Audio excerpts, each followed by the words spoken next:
Life has been full of tough times, with a few good moments along the way. Losing my parents when I was young hit me hard, like a pain that never fully goes away. But I was lucky because the older William couple who lived next door took me in.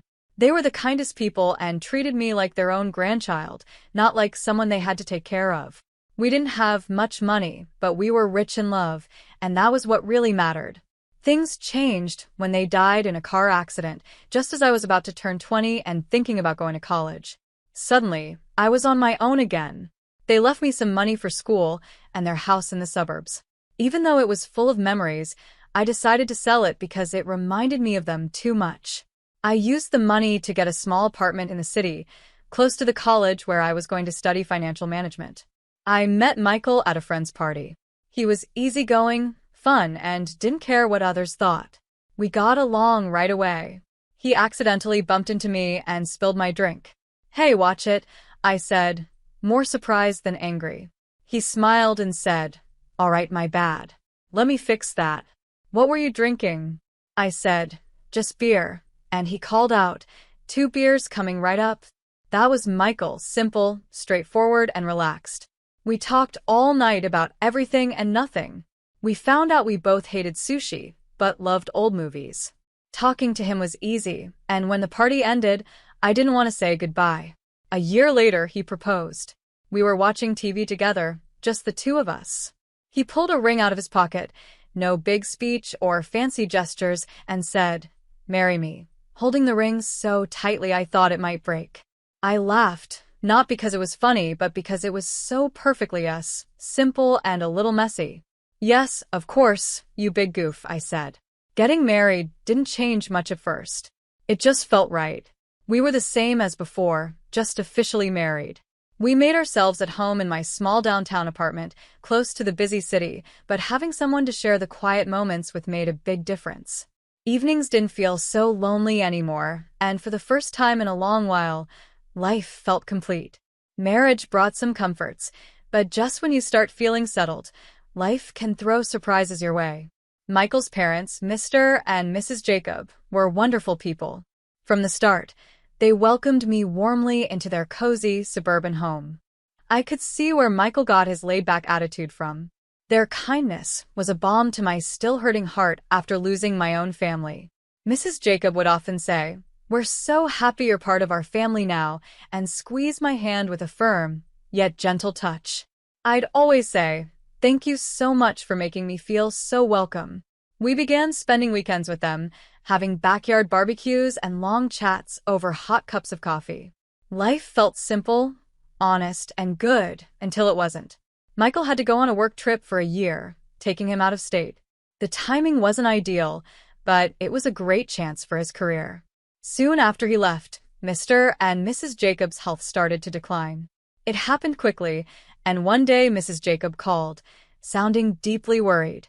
"Anna," she said, her voice trembling, "we need your help. I'm sorry to bother you, but things aren't good. Mr. Jacob is not doing well." I quickly packed my things and headed to their home. It hurt to see them both looking so frail. Mr. Jacob, who had always seemed so strong, now looked smaller, connected to tubes for his treatment. I settled into their routine, taking care of the cooking and cleaning, while Mrs. Jacob focused on looking after Mr. Jacob. In the evenings, I would read his favorite books to them. Often, he'd fall asleep before I finished a chapter, but on good days, he'd quietly say, "Thank you, Anna," even though his voice was weaker than before. I'd smile and reply, "It's my pleasure," holding his hand to comfort him. One afternoon, while I was preparing dinner, Mrs. Jacob sat at the kitchen table, looking more tired than usual. She wrung her hands nervously and said, "Anna, I don't know how to say this, but we're having some problems. Mr. Jacob was the main provider, and now things are tough." I put down the knife and gave her my full attention. "Sweetie, we're in a tight spot. Would you consider renting out your apartments? I hate to even ask, but maybe it will help us get through this tough time," Mrs. Jacob said, looking down, clearly embarrassed. Her words showed how serious their situation was, and I felt sorry for them. When I had no one, they took me in and became my family, so how could I say no? I tried to ease Mrs. Jacob's worries and said, "Of course, Mrs. Jacob. I'll take care of it right away, without even thinking twice. I found a tenant for the apartment quickly and sent Mrs. Jacob the rent money every month, along with extra for groceries and any unpaid bills. Family is what holds us together, so even though my commute to work became a long, tiring drive, I reminded myself of this on the hardest days. Each time I gave Mrs. Jacob the money, she would say, "You're a godsend, Anna," and I could see her relief. My only comfort was Michael's calls. Hearing his voice was like a brief escape. "How are things going, Jazz? Are you doing okay?" he would ask, even through the static of long-distance calls. I'd force a smile into my voice and say, "We're managing. Don't worry about us," not wanting to add to his stress.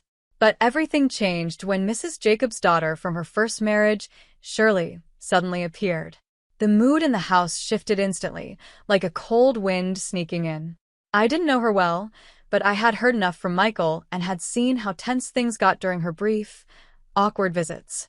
I was already struggling with long drives to work and taking care of Mrs. Jacob, who was bedridden and getting sicker. But with Shirley around, the tension only grew. She made herself comfortable and made it clear she was here to stay. One evening, after a long, tough day, Mr. Jacob weakly called me over. His voice was shaky and low. "Anna, please keep an eye on Shirley," he said. "She's not a good person." His words made my stomach twist. "I understand, Mr. Jacob," I promised, even though I wasn't sure what exactly to watch out for. Just as Mr. Jacob warned, it didn't take long for Shirley to start taking control. The first signs appeared quickly. One morning, I found Shirley in the kitchen, standing by the breakfast table like a storm cloud. She sipped her coffee and looked at me like I didn't belong there. "Just so we're clear, I'm not here to be a maid or a cook for anyone," she said. I was surprised, but I stayed calm. "All right, Shirley," I replied, trying to keep things peaceful. "I can keep handling everything.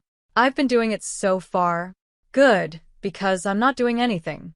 This is Mom's house," she snapped, daring me to challenge her. From that day on, Shirley made sure everyone knew she was there, and not in a friendly way. She ordered takeout just for herself and her mom, leaving the empty boxes for me to clean up. It hurt, but I kept quiet because Mr. and Mrs. Jacob deserved their peace. One evening, Mrs. Jacob, with a hint of her old warmth, said, "Anna, why don't you stay and eat with us tonight?" But before I could answer, Shirley cut in. "Anna has been busy all day, Mom. She probably wants to eat later," acting like she was looking out for me. It was clear I wasn't welcome. The days felt longer, and my chores piled up. Shirley's attitude spread throughout the house. Late at night, I could hear her talking to her mom, using harsh words to turn her against me. Slowly, Mrs. Jacob, who used to be so kind, changed. She thanked me less, and her looks became colder. A few weeks later, Mr. Jacob passed away. Michael flew in for the funeral, just in time to say goodbye. The whole event was sad, but having him, there was a relief. We hadn't seen each other for months, and it felt good to have him by my side during such a hard time. At the funeral, I noticed Shirley acting sweet and polite to everyone, almost too nice. After the service, Michael and I found a moment alone. "How have things been while I've been gone?" he asked softly. "It's been fine. Everything is okay," I said, forcing a smile. He already had enough to deal with, and I didn't want to add to his worries. "Are you sure? You seem a bit tired," he said, looking at me with concern. "It's just been busy helping out around here," I said, trying to brush it off. I said, trying not to look him in the eye. It wasn't the right time to bring up all the problems brewing under the surface. After Michael left, Shirley dropped the act of being the caring sister. Her rude and disrespectful behavior returned, and I had to deal with it once again. The whole mood of the house changed. Maybe it was her way of handling grief, but Mrs. Jacob became distant and cold towards me. Our conversations turned into orders, and I started to feel less like part of the family and more like an outsider. Shirley took control of the house, acting like she was in charge. She didn't care about anyone's feelings but her own. She would even barge into my room without knocking and go through my things, like she was searching for something.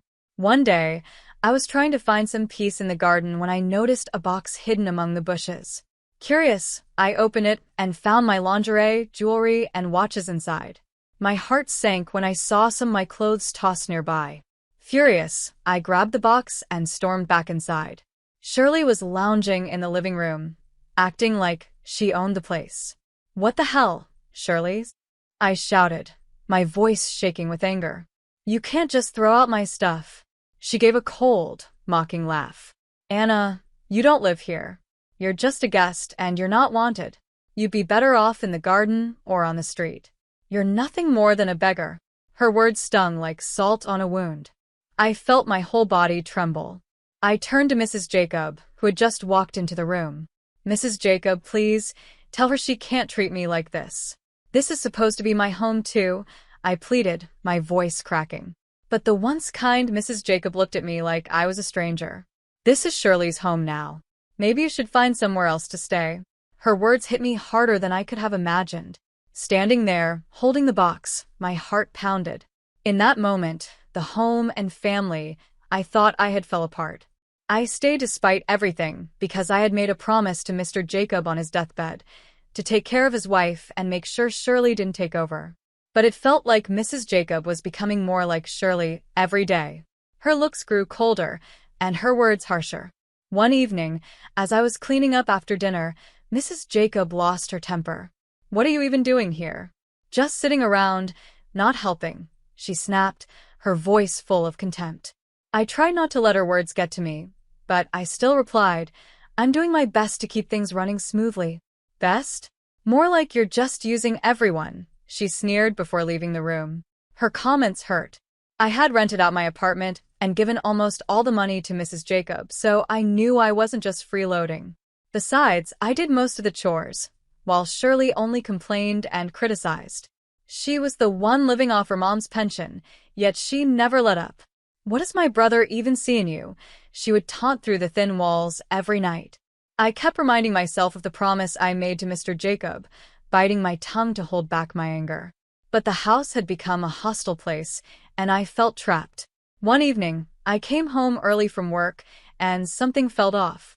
They didn't know I was there, and as I walked into the living room, I heard Shirley and Mrs. Jacob arguing. "We need to make her sell her apartment," Shirley said, her tone cold and selfish.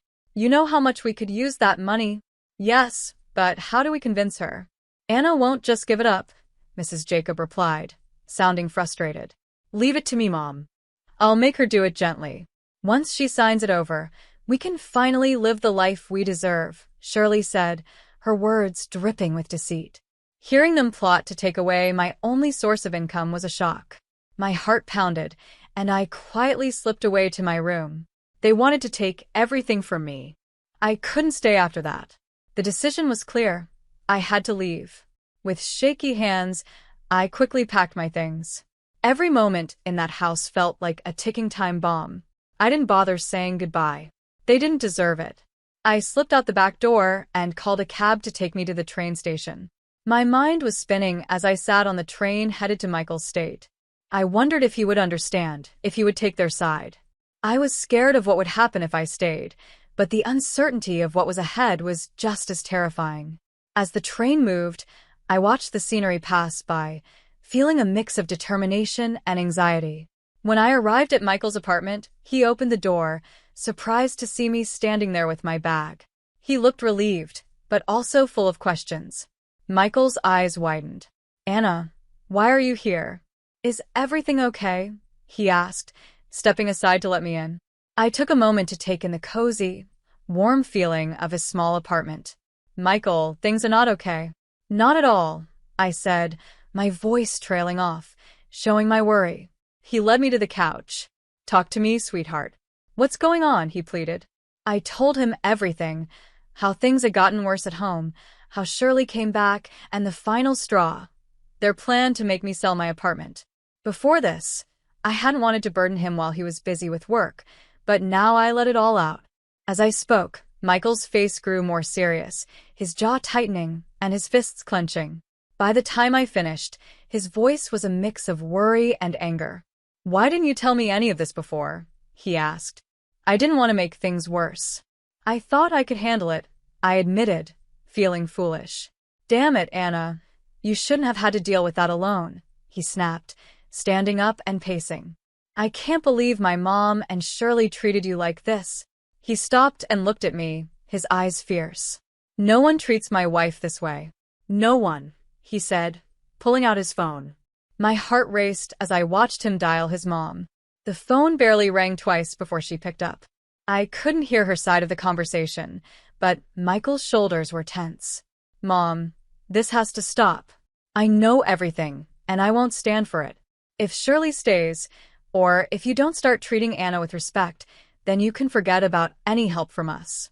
No more money, nothing, Michael said, his tone firm and unyielding. After a short but heated argument, there was silence. Michael held the phone tight. Finally, he said, "Fine, if that's your choice. Then I've made mine," and hung up. His expression softened as he turned to me. "Looks like it's just us now, sweetie. But that's all we need," he said, walking over to hug me. I leaned into him, feeling the safety of his arms around me, shielding me from all the chaos. "Just us," I whispered, realizing he was right. Now that we were on our own, it somehow felt okay. We stayed up late, talking about practical things, my work-from-home schedule, our budget, and what our life would look like now without the added burden of helping his mom and dealing with Shirley. It felt like a fresh start. We were starting a new chapter together, just the two of us. We're in this together, no matter what. It's just you and me against the world, right? I said. Michael smiled confidently and replied, "Right." With him by my side, I felt stronger and smiled back. The next few days were busy. Thankfully, my boss agreed to let me work from home after I reached out. Michael helped me get my things out of storage, and we set up my home office in the corner of his living room. It was cozy, and even though it wasn't perfect, it felt like ours. After a peaceful week, I got a call that felt like a ghost from the past. It was Mrs. Jacob. Her voice, which used to sound kind, now had a mix of boldness and desperation. "Anna, why haven't I received my payment this month? You know how much we need it," she said, sounding urgent. I was speechless for a moment. How could she have the nerve to ask this after everything? "I'm sorry, but after all that's happened, you really expect me to keep sending money?" I asked, more surprised than angry. I could hear Shirley's sharp voice in the background, saying, "She's just being selfish. Make her send the money." I could picture Mrs. Jacob looking upset, but she finally said, "But we're family," sounding both pleading and angry. "No, family doesn't treat each other like that," I said firmly. "Goodbye, Mrs. Jacob," and I hung up before she could reply. The call shook me, but Michael was there, comforting me. "You made the right choice, Anna," he said, wrapping an arm around my shoulders. "It's time they learned to take care of themselves." Not long after, we got a surprise. We found out I was expecting. It was wonderful news, and suddenly the future seemed bright and full of possibilities. We decided it was time to sell my apartment and buy a small suburban home near a good school where our child could grow up. As we were planning the move, Mrs. Jacob called again, but this time her tone was different. She sounded almost desperate. "I'm sorry for everything. Shirley took the money, made me sell the house, and now I have nothing. Can I come live with you and Michael's?" Her request sent a chill down my spine, and I could hear the tremble in her voice. This was a test of my resolve. "When you sided with Shirley against us, Mrs. Jacob, you chose this path. You could have chosen differently," I said, holding firm. I spoke softly, trying to keep my voice steady even though I was hurting inside. "You have a kind heart, Mrs. Jacob, but we all make choices. I know you made mistakes, but I can't just forget what happened," I said. "Can't you forgive an old woman for her bad decisions?" she pleaded. I sighed, feeling sorry for her, but also remembering all the pain her choices had caused. "I have forgiven you, but that doesn't mean I can let you back into my life," I replied. "You have to live with the consequences of your actions, just like I have." Then I hung up and blocked her number. We moved forward with our plans and bought a small, cozy house with a garden for our kids to play in. One lazy Friday morning, I was slowly reading the newspaper and sipping my coffee when a headline caught my eye: "Local woman arrested for massive fraud scheme." I saw a picture of Shirley, looking defeated and in handcuffs. I felt a mix of shock and, to be honest, a bit of relief. "Look at this, Michael," I said, holding up the newspaper. "It's Shirley. She's been arrested for fraud." Michael took the paper and read the story with a serious expression. "Wow, that's a lot to take in, but I can't say I'm surprised," he said. "She made her choices, and now she's facing the consequences," I said, feeling a sense of closure I didn't realize I needed. Later, we heard from friends that Mrs. Jacob was working 2 jobs and living in a small apartment to get by. The debt Shirley left behind was too much for her pension to cover along with her other expenses. "Have you heard about your mom?" Michael's friend MH asked when they came over for a barbecue one evening. "Yeah, I've heard," Michael replied, flipping burgers on the grill. There was a touch of sadness in his voice, but also determination. "She made her choices, and this is the reality now." MH nodded. "I just thought you should know." After that, the conversation shifted to lighter topics about work and sports, and the evening carried on. We had moved on, and so had life. When Megan was born, the joy we felt was overwhelming. Everything changed when I became a mom. It changed our dreams and goals, and it even healed some old wounds with new love. "Can you believe she's ours?" I whispered one night as Michael and I watched Megan sleep in her crib. I whispered softly, and Michael gently replied, "I know," as he put his arm around my shoulders. "She's perfect," he said, his voice full of warmth. We spent our days marveling at every little thing Megan did, every smile, every giggle. She was our little miracle, and when she was with us, all the bad memories seemed to fade away, making room for happy ones. Every day was simple, but filled with small moments of joy that made our family life feel complete.